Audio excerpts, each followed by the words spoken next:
Baby Castro, ഇപ്പോൾ മുതിർന്ന നേതാക്കൾക്കെതിരെ വരെ നടപടിയെടുത്ത CPM-ന്റെ ചരിത്രം അങ്ങ് ഓർമ്മിപ്പിക്കുമ്പോൾ തിരിച്ച് ചില ചരിത്രം CPM ഓർമ്മിപ്പിക്കുന്നുണ്ട്. കോൺഗ്രസുമായി ചേർന്ന് ഭരിച്ചതിനെക്കുറിച്ച് ഓർമ്മിപ്പിക്കുന്നു. അതോടൊപ്പം തന്നെ പ്രധാനപ്പെട്ട നേതാക്കൾ, CPM-ലെ ചില പ്രധാനപ്പെട്ട നേതാക്കൾ പറഞ്ഞിരിക്കുന്നത് CPI-യിൽ തെരഞ്ഞെടുപ്പിൽ മത്സരിച്ചാൽ 5000-ലധികം വോട്ട് കിട്ടി ജയിക്കാവുന്ന ഒരു മണ്ഡലം നിങ്ങൾക്ക് ചൂണ്ടിക്കാണിക്കാമോ? അതായത് CPM-ന്റെ ബലത്തിലാണ് നിങ്ങൾ ജയിക്കുന്നത് എന്നുകൂടി പരസ്യമായി തന്നെ പരിഹാസവുമായി നേതാക്കൾ എത്തുന്നുണ്ട്. അത് ഉത്തരവാദപ്പെട്ട ചുമതലകളുള്ള നേതാക്കൾ തന്നെ. അത് യുവജന സംഘടനകളും ഏറ്റെടുക്കുന്നതാണ് ഈ കഴിഞ്ഞ ദിവസങ്ങളിൽ കാണുന്നത്. അപ്പോൾ ഇത് അങ്ങേയറ്റം വഷളായി കഴിഞ്ഞു.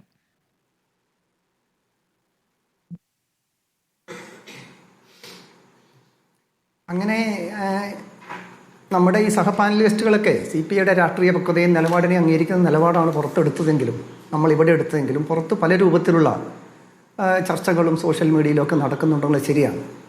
അപ്പോൾ ഒരു കാര്യം ഞാൻ പറയാൻ ആഗ്രഹിക്കുന്ന ഒരു കാര്യം, CPI ഈ ഡെപ്യൂട്ടി ലീഡർ പദവി എന്ന് രാവിലെ തൊട്ട് വൈകുന്നേരം വരെ ചിന്തിച്ച് ഭജിച്ച് നടക്കുകയല്ല. CPI-യുടെ മുമ്പിലുള്ള ഇപ്പോഴത്തെ ഏറ്റവും വലിയ വിഷയം 1-ാം തീയതി ഡൽഹിയിൽ നടക്കുന്ന വലിയ പ്രക്ഷോഭമാണ്. കേരളത്തിൽ നിന്ന് ഉൾപ്പെടെ ഞങ്ങൾ സ്പെഷ്യൽ തീവണ്ടികൾ ബുക്ക് ചെയ്തു. ആ തീവണ്ടികളൊക്കെ റെയിൽവേ റദ്ദ് ചെയ്തു. ഞങ്ങൾ കൊടുത്ത അഡ്വാൻസ് 10 ലക്ഷം രൂപ തിരിച്ചു തന്നു. ഞങ്ങൾ ആ 1-ാം തീയതി സമരം വിജയിപ്പിക്കുക എന്നുള്ളതാണ്. ഇപ്പോൾ ഈ TV ചർച്ചകളിലൊക്കെ വരുമ്പോൾ ഇതാണ് ഏറ്റവും വലിയ പ്രശ്നം എന്ന നിലയ്ക്ക് വരുമ്പോൾ ആ ചർച്ചയ്ക്ക് നമ്മൾ മറുപടി പറയേണ്ടി വരും.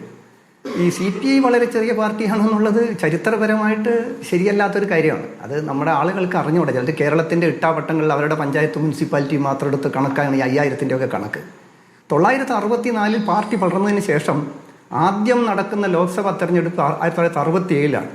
ആ തെരഞ്ഞെടുപ്പിൽ CPIക്ക് ഇന്ത്യയിൽ 23 പാർലമെൻറ്റ് അംഗങ്ങളും CPM-ന് 19 പേരുമാണ്. കോൺഗ്രസ് പിളർന്ന് ഇൻഡിക്കേറ്റും സിൻഡിക്കേറ്റുമായപ്പോൾ CPI-യുടെ 23-ഉം CPM-ന്റെ 19-ഉം ചേർന്ന് കൈ പൊക്കിയിട്ടാണ് ഇന്ദിരാഗാന്ധിയെ അധികാരത്തിൽ നിലനിർത്തിയത്. ഇടതുപക്ഷ നയങ്ങളെടുത്ത, പുരോഗമന നയങ്ങളെടുത്ത, പ്രീപേഴ്സ് നിർത്തലാക്കിയ, ബാങ്ക് ദേശസാൽക്കരിച്ച, ഓയിൽ കമ്പനികൾ ദേശസാൽക്കരിച്ച, സോവിയറ്റ് യൂണിയൻ്റെ കൂടെ ചെന്ന ചേരിചേരാ പ്രസ്ഥാനത്തിന് നേതൃത്വം കൊടുത്ത കോൺഗ്രസിലെ ഇടതുപക്ഷ ഭാഗമായിട്ട് ഇന്ദിരാഗാന്ധിയും കോൺഗ്രസിലെ വലതുപക്ഷവും ഇന്നത്തെ BJP-യുടെ അന്നത്തെ രൂപമായ ജനസംഘവും എല്ലാം ചേർന്നുണ്ടാക്കിയ ജനതാ പാർട്ടിയും തമ്മിലായിരുന്നു മത്സരം. ആ ഘട്ടത്തിലാണ് CPI താരതമ്യേന പുരോഗമനമായ നിലപാടുകൾ എടുക്കുന്ന കോൺഗ്രസുമായിട്ട് ചേർന്ന് പോകാനുള്ള സാഹചര്യം. പക്ഷേ അടിയന്തരാവസ്ഥയായി ഇന്ദിരാഗാന്ധി കാര്യങ്ങൾ വഷളാക്കി കുടുംബാധിത്യത്തിലേക്ക് പോയപ്പോൾ അവരെ കൂടെ നിൽക്കാൻ കഴിയാത്ത സാഹചര്യം വന്നപ്പോഴാണ് നമുക്ക് ഈ ജനസംഘം ഉൾപ്പെടുന്ന RSS പിന്തുണയുള്ള ജനസംഘം ഉൾപ്പെടുന്ന ജനതാ പാർട്ടിയുമായിട്ടുള്ള ബന്ധം CPM-ഉം ഉപേക്ഷിക്കണം, കോൺഗ്രസുമായിട്ടുള്ള ബന്ധം ഞങ്ങളും ഉപേക്ഷിക്കണം, നമുക്കൊരു ഇടതുപക്ഷ ജനാധിപത്യ മുന്നണി ഉണ്ടാക്കാം. ഈ ചരിത്രം അറിഞ്ഞുകൂടാത്ത ചിലർ പിന്നെ CPI LDF-ൽ വന്നപ്പോൾ CPI LDF-ൽ ഇല്ല. CPI ഇല്ലാത്തൊരു LDF ഉണ്ടായിട്ടില്ല. 1980-ലാണ് LDF ഉണ്ടായത്. അതിന് മുമ്പ് ഐക്യമുന്നണിയും സഖ്യകക്ഷികളും എന്നാണ് അതിന് മുമ്പുള്ള കാര്യം. അതാണ് ഞാൻ പറഞ്ഞത് CPI-യുടെ കുഞ്ഞാണ് LDF എന്ന് ഞാൻ പറഞ്ഞു. ഞങ്ങൾ അതിനെ കൊല്ലില്ല. സ്വന്തം കുഞ്ഞിനെ ആരെങ്കിലും കൊല്ലുമോ? അപ്പോൾ ഇവിടെ ഈ പറയുന്ന രീതിയിൽ ഇന്ത്യയിലെ എല്ലാ സ്റ്റേറ്റുകളിലും UP ഇപ്പം പിന്നെ രാമജന്മഭൂമി ബാബർ ജോസഫ് വിഷയത്തിലൂടെയാണല്ലോ BJP ഇന്ത്യയിൽ അധികാരം തന്നെ പിടിച്ചെടുത്തത്, ഹിന്ദുത്വ വർഗീയത ഇളക്കി വിട്ടുകൊണ്ട്. ആ അയോധ്യ ഉൾപ്പെടുന്ന ഫൈസാബാദിലെ പാർലമെന്റ് അംഗം ഞങ്ങളുടെ ആളായിരുന്നു. ഞങ്ങൾ ഏറ്റവും വലിയ പ്രതിരോധം സംഘടിപ്പിച്ച പാർട്ടിയാണ്. ബീഹാറിൽ, ആന്ധ്രയും തെലുങ്കാനയും ഒന്നിച്ചുള്ള സമയത്ത് ആന്ധ്രയിലെ മുഖ്യ പ്രതിപക്ഷമായിരുന്നു. ഇന്ത്യയിലെ ഒട്ടുമിക്ക സംസ്ഥാനങ്ങളും കോൺഗ്രസ് ഭരണകക്ഷിയായിരുന്നപ്പോൾ മുഖ്യ പ്രതിപക്ഷ പാർട്ടി CPI ആയിരുന്നു. പശ്ചിമ ബംഗാളിൽ അധികാരത്തിൽ കിട്ടിയത് കൊണ്ട് ബൾക്കായിട്ട് കുറച്ച് സീറ്റുകളൊക്കെ വന്നുകൊണ്ടാണ് CPI കഴിഞ്ഞും കൂടുതൽ പാർലമെന്ററി പ്രാതിനിധ്യം വന്നത്. കേരളത്തിലും ഇതുപോലെ തന്നെയാണ്. CPM-നെ കൂടാതെ CPIക്ക് 2 മുഖ്യമന്ത്രിമാരുണ്ടായിട്ടുണ്ട്. എല്ലാ വകുപ്പുകളും CPI കൈകാര്യം ചെയ്തിട്ടുണ്ട്. CPIയെ കൂടാതെ ഇന്ന് വരെ കേരളത്തിൽ CPM അധികാരത്തിൽ ഇരുന്നിട്ടില്ല എന്നുള്ളത് ചരിത്രമല്ലേ, എല്ലാവർക്കും അറിയുന്ന കാര്യമല്ലേ. പിന്നെ CPI ഒട്ടും അക്കോമഡേറ്റീവ് അല്ല, അവർക്ക് അർഹതയിൽ കൂടുതൽ വാങ്ങുന്നൊന്നും പറയുന്നത് ഒട്ടും ശരിയായ ഒരു കാര്യമല്ല. തിരിച്ചു ചോദ്യമായി വരുന്നത്. ഇപ്പോൾ 2021-ൽ 25 CPI മത്സരിച്ചു, 17 മാത്രമാണ് ജയിച്ചത്. 2016-ൽ CPM 27 ജയിച്ചപ്പോൾ 19 ജയിച്ചിട്ടുണ്ട്. ഈ തെരഞ്ഞെടുപ്പിൽ നിങ്ങൾക്ക് അറിയാവുന്ന പോലെ 2026 നിങ്ങൾ 8 മാത്രമാണ് വിജയിച്ചിട്ടുള്ളത്. CPM-ന്റെ കണക്കത് 26 ചുരുങ്ങുന്നുണ്ടെങ്കിലും CPM-മായി താരതമ്യം ചെയ്യുമ്പോൾ നിങ്ങളുടെ പരാജയമാണ് വലിയ പരാജയം എന്ന് CPM വിലയിരുത്തും. അല്ല, ഇപ്പം LDF-ന്റെ പരാജയമാണല്ലോ. LDF-നകത്ത് CPM-ഉം CPI-യും എത്ര പരാജയപ്പെട്ടു എന്നുള്ളതിൻ്റെ കണക്ക് എടുക്കുന്നതിൽ എന്തർത്ഥം? LDF പൊതുവെ ഏതെങ്കിലും ഒരാൾ CPM-നെ നോക്കി വോട്ട് ചെയ്തിട്ടുണ്ടോ? ഇവിടെ ജയന്തൻ അദ്ദേഹം പറഞ്ഞൊരു കാര്യം തന്നെ CPM-ന്റെ കേന്ദ്ര കമ്മിറ്റി പറഞ്ഞ കാര്യം തന്നെ എടുക്കാം. വ്യക്തി കേന്ദ്രീകൃതമായ പ്രചരണവുമായി മുൻപോട്ട് പോയതുകൊണ്ടാണ് ആ വ്യക്തിയെ കടന്നാക്രമിക്കാനുള്ള അവസരം ശത്രുക്കൾക്ക് ലഭിച്ചത്. അത് പരാജയത്തിൻ്റെ മുഖ്യ കാരണമാണെന്ന് CPM കേന്ദ്ര കമ്മിറ്റി വിലയിരുത്തുന്നതായിട്ട് ഇവിടെ എൻ്റെ സഹപാനലിസ്റ്റുകളെല്ലാം പറഞ്ഞല്ലോ. ഇനിയും അങ്ങനെ വ്യക്തിയെ കേന്ദ്രീകരിച്ച് ആക്രമിച്ച് നമ്മളെ തോൽപ്പിക്കാനുള്ള അവസരം എന്തിന് ശത്രുക്കളുടെ കയ്യിൽ കൊടുക്കണം?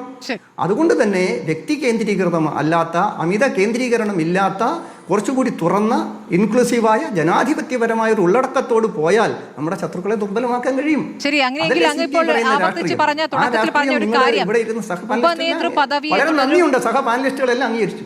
ഉപനേതൃ പദവി എന്നുള്ള ഒരു വലിയ പദവിയല്ല, അത് അത്ര വലിയ കാര്യമല്ല എന്ന് പറയുമ്പോൾ അതിൽ നിങ്ങൾ വിട്ടുവീഴ്ചയ്ക്ക് ഒരുങ്ങിയേക്കും എന്നതിന്റെ സൂചനയാണോ? കാരണം അതിലാണല്ലോ തുടങ്ങിയത്, അത് അങ്ങ് വളർന്ന് വലുതാവുകയായിരുന്നല്ലോ ആ വിഷയത്തിൽ തുടങ്ങിയിട്ട്. അതിലാണ് ഏറ്റവും ഒടുവിൽ പിണറായി വിജയൻ പ്രതികരിക്കുകയും ചെയ്തിരിക്കുന്നത്. അതിൽ CPI വിട്ടുവീഴ്ച ചെയ്തുകൊണ്ട് മറ്റേതെങ്കിലും രൂപത്തിൽ നിങ്ങളെ അംഗീകരിക്കുന്ന ഒരു പ്രതികരണം CPM ൽ നിന്ന് ഉണ്ടായാൽ മതി എന്ന രൂപത്തിലാണോ ഇത് അവസാനിക്കുക? ഒരിക്കലുമല്ല. ഉപനേതൃ പദവിയുടെ വലിപ്പമോ ആകർഷണീയതയോ അല്ല ഞങ്ങളെ ഭ്രമിപ്പിക്കുന്നത് എന്നാണ് ഞാൻ പറഞ്ഞത്. പക്ഷേ അത് ഉൾമുന്നണി ജനാധിപത്യത്തിൻ്റെ പ്രശ്നം എന്നുള്ള നിലയ്ക്ക് കാതലായ പ്രശ്നമാണ്.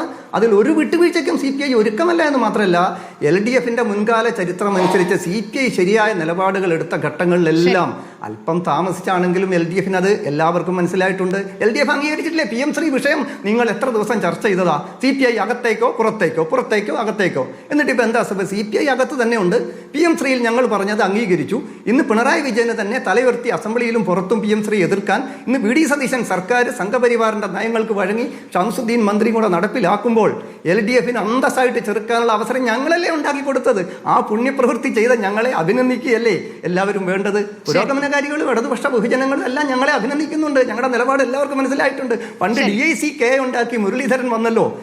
ഇവൻ ഉമ്മൻചാണ്ടി നിങ്ങൾ മാഫിയകളുടെ നേതാവാണെന്ന് പറഞ്ഞിട്ട് അദ്ദേഹം വന്ന് CPI കാറിൽ കൊള്ളുന്ന ആളുള്ള പാർട്ടിയാന്ന് പറഞ്ഞ് ലോറിയിൽ കൊള്ളുന്ന ആളുമായിട്ട് വന്നിട്ട് ഇവിടെ കയറ്റാത്തപ്പോൾ അതേ ലോറിയുമായിട്ട് ആ മാഫിയകളുടെ കൂടാരത്തിലേക്ക് പോയി. ഇപ്പൊ സുഖമായിട്ട് മന്ത്രിയായല്ലോ.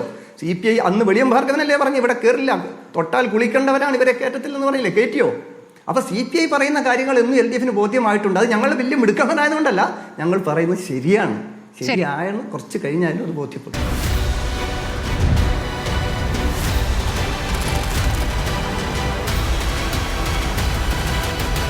Debate with Smriti Paruthikad.